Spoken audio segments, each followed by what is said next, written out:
Hello mga amiga, mga amigo. Narito na naman ako muli. Ngayon gagawa tayo ng nilupak na saging. Isa ito sa pinaka-paborito ng mga Bisaya na pangmeryenda.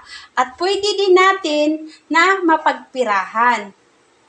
Ang ating mga gagamitin, niyog, puti lang ang gagamitin natin. Pag magpakayod kayo sa palengke, sabihin nyo lang na puting kayod. Kasi pag kasama yung itim niya sa ilalim, madumi siya tingnan. Margarine. Gagamit din tayo ng asukal. Condensed milk, optional. At saging. Dalawa to siyang piling. Pag sa inyo lang, pag konti lang kayo, adjustan nyo lang yung dami niya. Ang una natin gawin, lulutuin natin yung saging.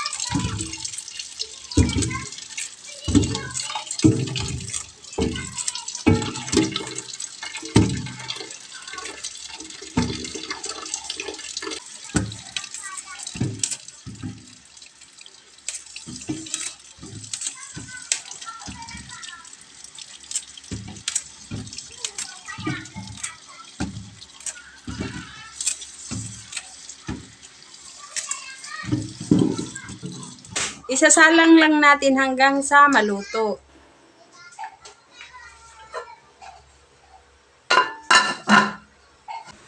Tingnan lang natin kung luto na ang saging.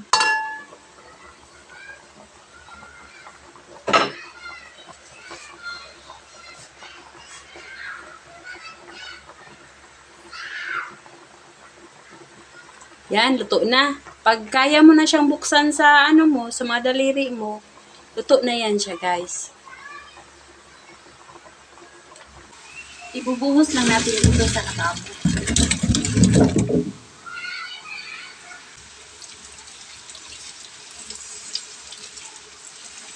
Balatan lang natin.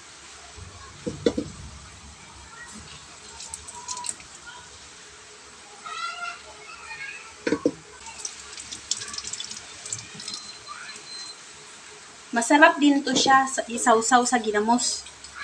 Sa aming probinsya, ito yung namin, minsan ito yung pagkain namin sa tanghalian. Sinasawsaw lang sa ginamos at saka maraming sili. Ay, sulbad na yung tanghalian namin.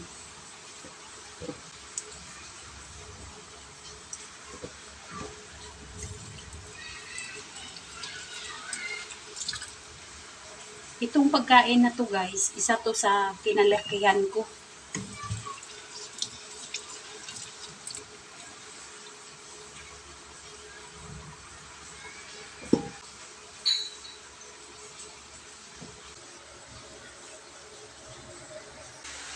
Umpisa na tayo maglupak.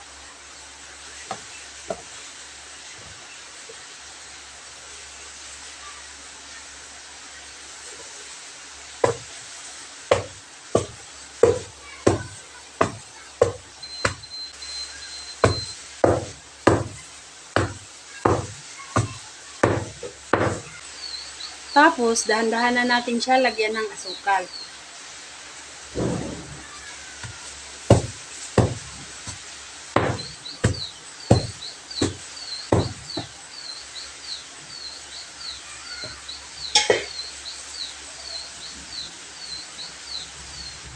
Konting margarine.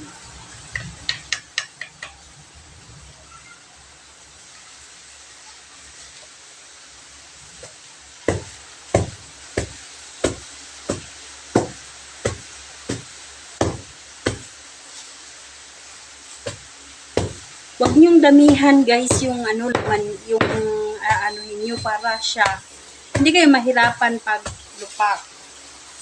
Dapat kunti-kunti lang ang lagay niyo.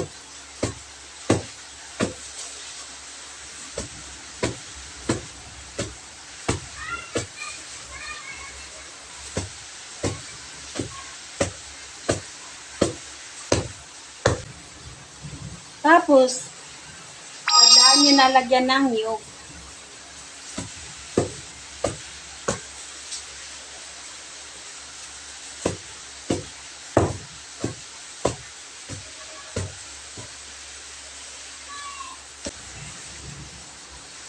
At lagyan natin ng condensed milk.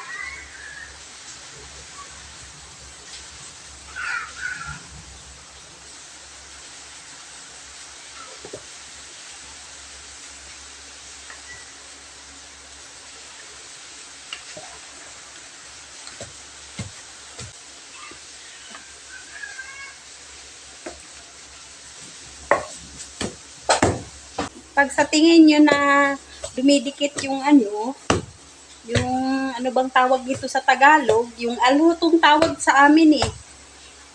Sausaw nyo lang sa tubig. Kailangan hindi to siya mag-dry.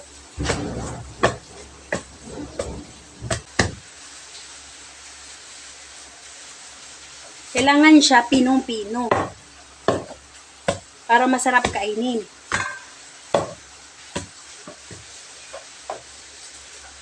Tingnan nyo, oh, hindi siya dry.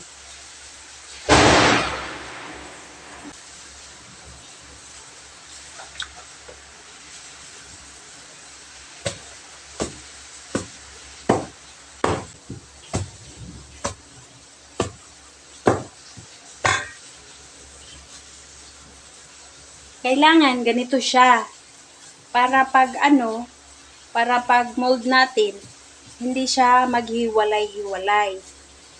Tapos, kailangan hindi din masyadong basa. Sakto lang.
Sukal,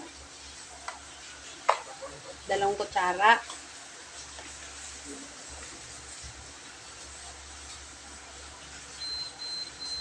Margarine at condensed milk.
Ngayon, puhulmahin na natin.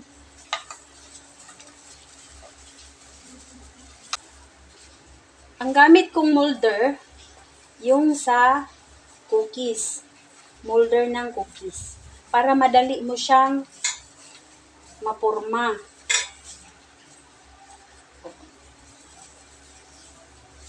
O, di ba? Ang ganda?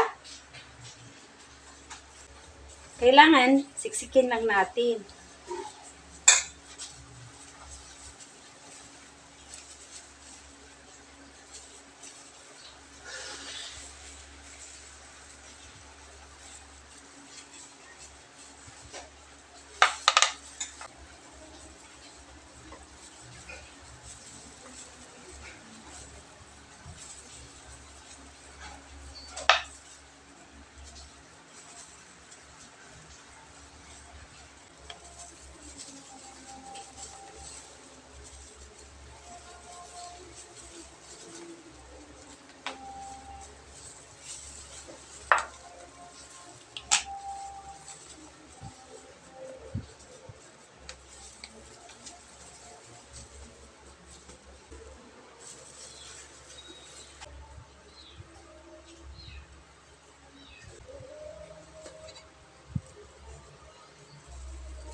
Ayan na, mga amigo, mga amiga, tapos na tayong gumawa ng nilupak na saging.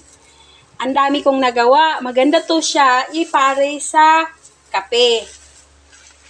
Ito yung walang toppings. Yan.